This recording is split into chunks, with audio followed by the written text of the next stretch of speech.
magtatakas dahil may problema. The Bible is very clear. If you are a true servant of God, if you are a true leaders of the church, if you are a true pastor, in spite of the problem, still pray.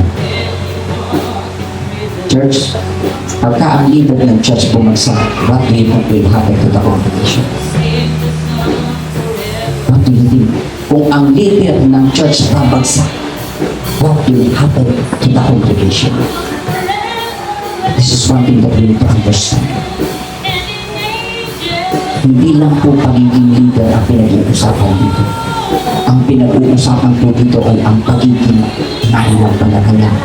In spite of the trials, pain, and suffering that we are going to experience, we need to remain standing firm. Tumayo tayo bilang mananampalataya, tumayo tayo bilang lingkod ng Diyos, tumayo tayo bilang tagasunod ng Diyos.